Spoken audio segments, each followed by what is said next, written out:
Guys, meron akong nakitang post ngayon na nagsisirculate yata sa toy community at ito yung 21 rules to living with a toy collector. 21 rules, madami-dami yun. I'm not saying na mali yung mga nakalagay dito. But for me, ang opinion ko lang naman dyan, kung ako tatanungin, I only have 2 rules. Ang number 1 rule ko is respect the owner.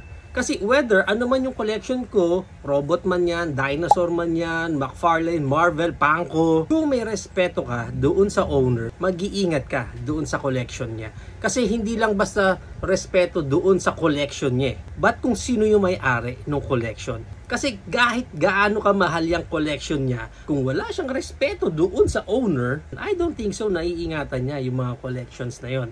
And my second rule is that appreciate my collection. That's all. I-appreciate mo lang. Hindi ka naman mahilig sa toys, pero na-appreciate mo yung effort ko sa pagko-collect ko ng toys, paano niya nililinis yung collection niya, paano niya pinapaganda yung display. Kasi pag may appreciation ka sa isang bagay, hindi mo bababuyin eh. Iingatan mo. Kasi pag hindi mo na-appreciate yung collection ko, alam ko na kung saan agad yung magiging problem natin. Kung gusto mong hiramin yung toy ko, walang problema. Gusto mong galawin, gusto mong i-transform, walang problema sa akin yun. Hindi ako magdadamot sa'yo. Kasi kung may respeto ka doon sa owner ng collection na yon, iingatan mo yung paglalaro mo. Kung na-appreciate mo yung collection ko, well, sure ako na baka ikaw mismo sabihin mo na, hindi, ayokong hawakan kasi baka masira ako. Kasi nga na-appreciate mo at alam mo yung halaga nun. Pag may nasira ka, possible na hindi ko kayang bayaran yan o hindi ko kayang palitan yan. Okay lang, titingnan ko na lang sila.